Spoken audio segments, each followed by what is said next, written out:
முருகன் பக்தர்கள் அனைவருக்கும் அன்பு வணக்கங்கள்.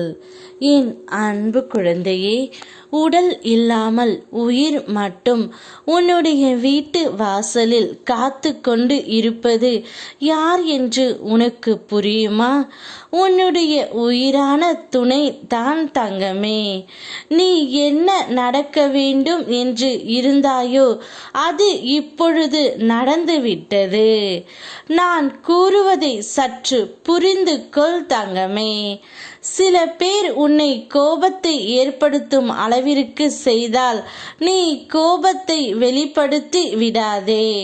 அவர்கள் உன்னை வேறு விதமாக மாற்ற துடிக்கிறார்கள் என்பதை நீ புரிந்து கொள்ள வேண்டும். உன் இயல்பை மட்டும் எப்போதும் இழந்து விடாதே. உன் பலவீனம் கோபம் என்றால் அதை வைத்து உன்னை பழி வாங்குகின்றார்கள். நீ உன் பலவீனத்தை வலிமையாக மாற்ற வேண்டும், புத்திசாலியாக மாற்ற வேண்டும்.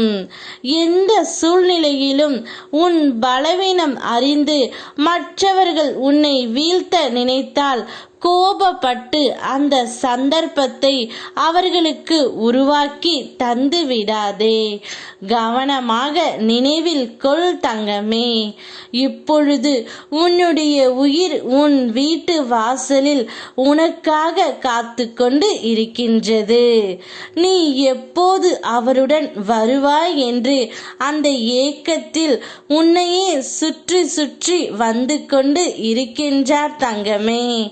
வேலை, குடும்ப பாரம், சுற்றி உள்ள மனிதர்கள் உனக்கு தரும் மிக பெரிய சங்கடங்கள், அதனால் ஏற்படும் பல அவமானங்கள், குடும்ப தேவைகளை பூர்த்தி செய்வதற்காக நீ படும் பாடு, மனதிற்கு பிடிக்காமல் நீ செய்யும் வேலை, விருப்பப்பட்ட வாழ்க்கையை வாழ முடியாமல் நீ படும் அவஸ்தை அனைத்தையும் நான் அறிவேன் தங்கமே. உன் மன பாரங்களையும் உன் குடும்ப பாரங்களையும் நீ சுமக்கும் மன வேதனைகளையும் பார்க்கும் பொழுது மிகவும் வருத்தமாக உள்ளது. ஆனால் கொஞ்சமாவது நீ உன்னை பார்த்து கொள்ள வேண்டும். உடல் நலத்தை கவனிக்க வேண்டும். மகிழ்வான இடங்களுக்கு சென்று உன் மனதை அமைதிப்படுத்தி கொள்ள வேண்டும். செய்வேன் என்றால் அப்பா உன்னுடன் எப்போதும் இருப்பேன். இப்பொழுது உன் துணை உனக்காக காத்து கொண்டு இருக்கின்றார். அவரை மனதார ஏற்றுக்கொள்.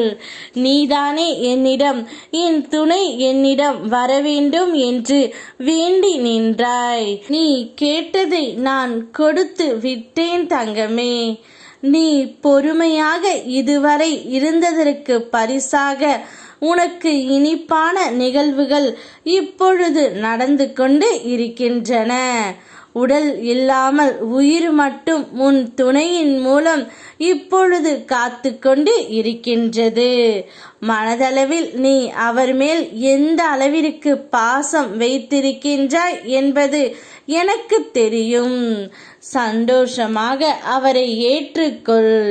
யாம் இருக்க பயமேன். ஓம் முருகா.